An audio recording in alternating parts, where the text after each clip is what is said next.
warahmatullahi wabarakatuh. Perkenalkan, nama saya Widya Aprilian Ridwan. Saya dari kelas 10 MIA di MAN 1 Kolaka Utara. Di sini saya akan membahas materi tentang awan. Sebelumnya, pasti materi ini sudah tidak asing lagi bagi kita semua. Tapi mungkin beberapa dari kalian masih ada yang belum tahu apa sih pengertian awan yang sebenarnya, bagaimana proses terbentuknya, apa fungsinya, dan kenapa ada awan yang berwarna putih dan ada juga awan yang berwarna kelabu. Let's start at the following discussion. Oke, yang pertama, pengertian awan. Apa sih awan itu? Awan adalah gumpalan uap air dan kristal es yang terapung di atmosfer yang sangat kecil atau campuran keduanya dengan konsentrasi berorder 100 per cm kubik dan mempunyai radius sekitar 10 mikrometer. Ia kelihatan seperti asap berwarna putih atau kelabu di langit. Awan juga massa terlihat yang tertarik oleh gravitasi seperti massa materi dalam ruang yang disebut awan antar bintang dan nebula. Oke, ada 4 macam istilah di troposferada, yaitu yang pertama adalah fotometeor, litometeor, elektrometeor, dan hidrometeor. Pertanyaannya, apakah kaitan 4 macam istilah ini dengan awan yang kita pelajari? Jadi, dalam kaitannya, awan yang kita pelajari lebih cenderung pada hidrometeor, di mana hidrometeor adalah salah satu fenomena cuaca yang berada di atmosfer yang berhubungan dengan awan. Keberadaannya bisa melayang di udara, turun bebas, naik, atau mengendap di permukaan bumi. Adapun kita dapat mendefinisikan awan dari berbagai sudut pandang sebagai berikut, yaitu yang pertama adalah awan adalah hidrometeor yang jauh dari permukaan bumi. Yang kedua, awan adalah kumpulan dari partikel cair atau butir-butir salju atau campuran keduanya yang mengambang di atmosfer pada waktu dan tempat tertentu. 3. Pada saat tertentu, kabut yaitu uap air yang berada di suatu tempat dapat naik dan akan menyebabkan atau membentuk awan stratus yang disebabkan oleh pemanasan matahari sehingga arus air menjadi cepat. Oke, yang kedua, proses pembentukan awan. Proses pembentukan awan diawali dari turunnya hujan, kemudian sinar atau cahaya matahari yang sampai di permukaan bumi, lantas diserap bumi, tumbuhan, tanah, sungai, danau, dan laut, sehingga ini menyebabkan air menguap. Uap air naik ke udara atau atmosfer yang semakin lama semakin tinggi karena tekanan udara di dekat permukaan bumi lebih besar dibandingkan di atmosfer bagian atas. Semakin ke atas, suhu atmosfer juga semakin dingin. Maka uap air mengembun pada debu-debu atmosfer membentuk titik air yang sangat halus berukuran 2-100 mm atau 1 mm sama dengan 1/1 juta meter. Tanpa adanya debu atmosfer yang disebut aerosol, pengembunan tidak mudah terjadi. Miliaran titik-titik air tersebut kemudian berkumpul membentuk awan. Awan terbentuk jika volume udara lembab mengalami pendinginan sampai di bawah temperatur titik embunnya. Udara selalu mengandung uap air.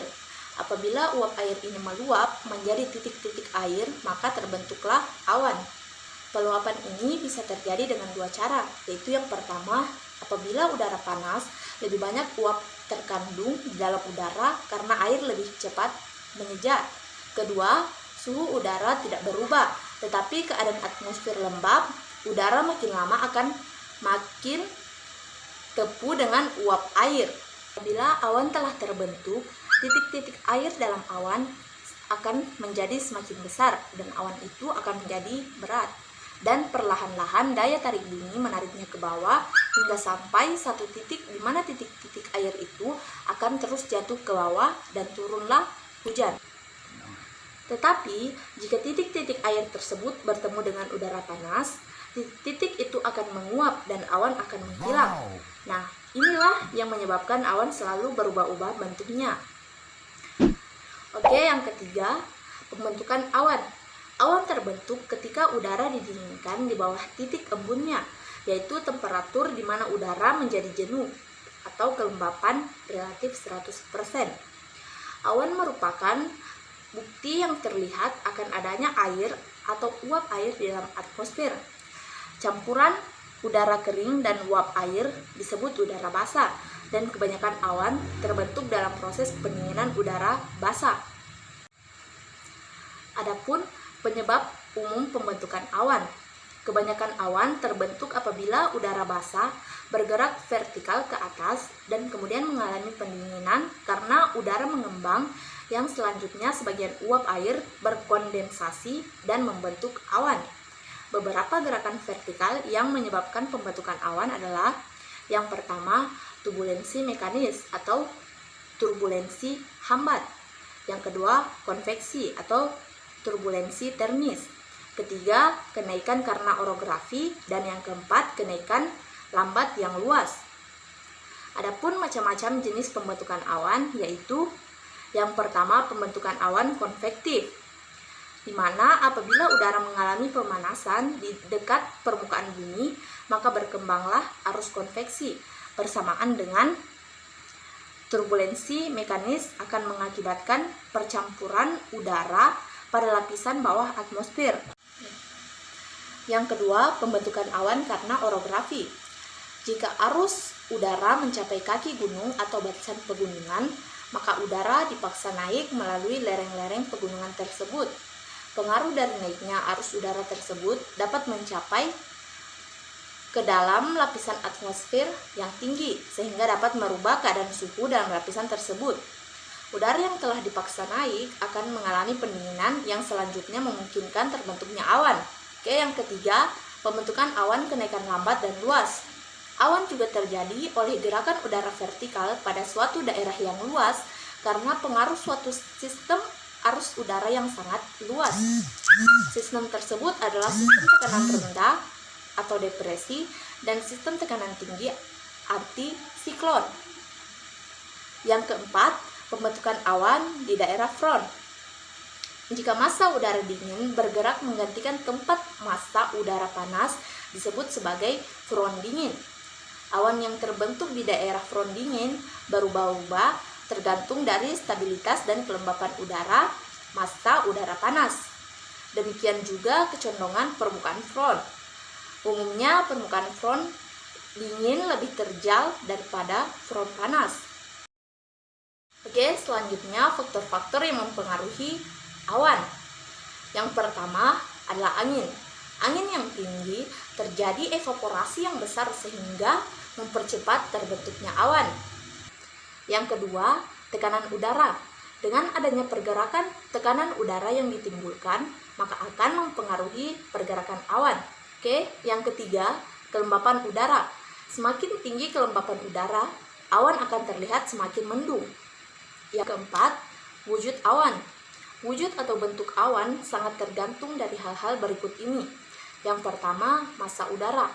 Massa udara adalah sekelompok udara yang menghuni suatu daerah yang luas yang memiliki suhu, kelembapan, dan kerapatan yang sama. Massa udara dibagi menjadi dua, yaitu pertama, massa udara labil, yaitu yang akan membentuk awan yang bertimbun-timbun, bergulung-gulung, dilihat seperti menara atau bunga kol, misalnya awan cumulus. Yang kedua, massa udara yang distabilkan menyebabkan awan rata atau datar, lembaran, misalnya seperti awan stratus. Yang kedua, suhu awan. Awan panas dengan suhu lebih besar dari 0 derajat Celcius, contohnya awan cumulus.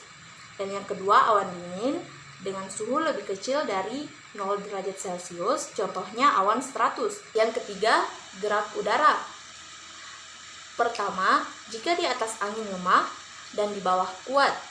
Yang kedua, jika di atas angin kuat dan di bawah lemah.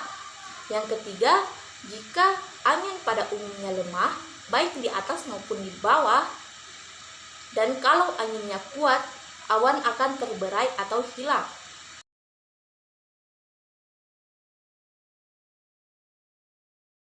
Yang pertama, high level cloud. Ketinggiannya lebih besar dari 6.000 meter atau lebih dari 20.000 feet. Suhu awan ini cukup dingin, kurang dari 80 derajat Celcius. Komposisi utamanya terdiri dari kristal-kristal es atau butir-butir salju tipis dan berwarna putih pada saat matahari di bawah horizon dan tampak berwarna-warni yang sangat indah. Yang kedua, medium level cloud. Ketinggian jenis awan ini antara 2000 sampai 8000 meter atau 6500 sampai 20000 feet. Awan ini lebih rendah dibandingkan high level cloud. Komposisi utamanya terdiri dari tetes-tetes air dan jika suhunya cukup dingin maka biasa bercampur dengan butir-butir es dan hujan. Yang ketiga, low level cloud. Ketinggiannya kurang dari atau sama dengan 2000 meter atau kurang dari atau sama dengan 6500 feet. Komposisi utamanya terdiri dari tetes-tetes air apabila suhunya tinggi. Keempat, vertically development cloud. Yang termasuk jenis ini adalah awan cumulus dan cumulus nimbus yang pembentukannya melalui arus konveksi atau pengangkatan secara frontal. Ketinggian puncak awan mendekati 12.000 meter atau lebih besar dari 39.000 feet. Untuk awan, ketinggiannya bisa mencapai 15.000 meter. Yang selanjutnya, keluarga-keluarga awan. Yang pertama, awan tinggi atau disebut dengan keluarga A. Bentuk awan tinggi antara 10.000 dan 25.000 kaki atau 3.000 dan 8.000 meter di daerah kutub, 16.500 dan 40.000 kaki atau 5.000 dan 12.000 meter di daerah beriklim sedang, dan 60.000 kaki atau 6.000 dan 18.000 meter di daerah tropis. Yang kedua, awan tengah atau keluarga B. Awan tengah cenderung pada 6.500 kaki atau 2.000 meter, tetapi dapat berbentuk pada ketinggian sampai 13.000 kaki atau 4.000 meter, 23.000 kaki atau 7.000 meter, 25.000 kaki atau 8.000 meter, tergantung pada daerah. Umumnya lebih hangat iklim semakin tinggi dasar awan. Yang ketiga, awan rendah atau keluarga C1. Ini ditemukan dari dekat permukaan hingga 6.500 kaki atau 2.000 meter dan termasuk stratus genus. Ketika awan stratus kontak dengan tanah, mereka disebut kabut, meskipun tidak semua bentuk kabut dari stratus. Yang keempat, awan rendah tengah atau keluarga C2. Awan ini dapat didasarkan manapun dari permukaan dekat, sekitar 10.000 kaki atau 3.000 meter. Cumulus biasanya bentuk pada rentang ketinggian rendah tapi dasar akan naik ke bagian bawah kisaran menengah saat kondisi kelembapan relatif sangat rendah. Nimbostratus biasanya bentuk dari altostratus di tengah rentang ketinggian, tapi dasar mungkin mereda ke kisaran rendah selama precipitation. Selanjutnya, fungsi awan. Awan merupakan kumpulan uap air dari proses penguapan dari bumi dan tanaman. Dalam siklus hidrologi, awan memegang peranan penting untuk menampung uap air. Awan berperan penting dalam putaran air di bumi yang dimanfaatkan oleh manusia. Selanjutnya, mengapa awan berwarna putih atau kelabu? Nah, ketika gelombang cahaya datang mengenai partikel-partikel ini, ada sebagian cahaya yang diteruskan, ada juga yang dihamburkan ke berbagai arah, atau istilahnya scattering. Nah, hamburan ini yang terlihat oleh kita. Menurut Rayleigh, intensitas cahaya yang dihamburkan berbanding terbalik dengan panjang gelombang. Awan berwarna putih disebabkan oleh titisan air di dalamnya yang telah menyelaraskan cahaya matahari yang masuk dan keluar secara sama rata. Dalam arti, cahaya yang masuk ke dalam awan sama dengan cahaya yang keluar dari awan. Seperti pada rumusnya, cahaya masuk sama dengan cahaya keluar. Jadi, kesamarataan itu menyebabkan awan berwarna putih. Sedangkan awan berwarna kelabu. Awan kelihatan kelabu bukan karena ia berubah warna. Hal ini disebabkan jumlah cahaya yang keluar daripada awan adalah kurang berbanding cahaya yang masuk. Jadi, awan kelihatan kelabu dan gelap dibandingkan dengan benda lain yang boleh kita lihat. Warna kelabu sebenarnya adalah warna putih gelap. Selanjutnya, jenis-jenis awan yang berbahaya saat penerbangan. Yang pertama, awan pancake atau UFO. Awan ini biasanya terdapat di daerah puncak gunung atau dataran tinggi. Dilihat dari bentuknya, memang tampak seperti piring terbang atau kue dadar. Bentuknya memang indah, tapi di daerah sekitar awan ini terjadi hembusan angin yang sangat kuat dan kencang. Yang kedua, awan cumulonimbus. Awan ini merupakan awan yang termasuk ganas. Kenapa? Sebab awan inilah yang biasanya sering membawa hujan dalam bentuk seperti es batu. Tidak sampai di sini saja, di dalam awan tersebut terdapat banyak uap air dan juga aliran listrik. Tidak heran awan ini sering sekali dijadikan pertanda akan adanya badai yang kuat. Ketiga, awan mematus. Awan ini jarang ada di Indonesia, namun kehadiran awan ini biasanya akan pertanda adanya badai yang besar atau cuaca yang buruk. Awan ini kebanyakan berisi kristal es yang agak tebal. Yang keempat, awan vulkanik atau debu vulkanik. Sebenarnya awan vulkanik itu tidak ada. Itu hanya istilah saja untuk debu vulkanik yang sangat tebal. Dengan kata lain, awan vulkanik adalah versi tebalnya atau besarnya dari debu vulkanik. Walaupun demikian, tetap saja berbahaya. Yang terakhir, awan rollover atau morning glory. Awan seperti ini sering sekali muncul saat badai dan menyebabkan udara lembab naik. Kemudian, dingin sampai ke titik di mana ia menjadi awan yang dikenal sebagai titik embun. Meskipun terlihat seperti tornado miring, awan ini tidak akan bisa menjadi puting beliung seperti itu. Oke, demikianlah materi yang dapat saya sampaikan.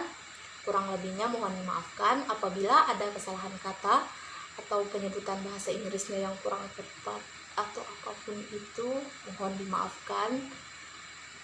Dan terima kasih. Assalamualaikum warahmatullahi wabarakatuh.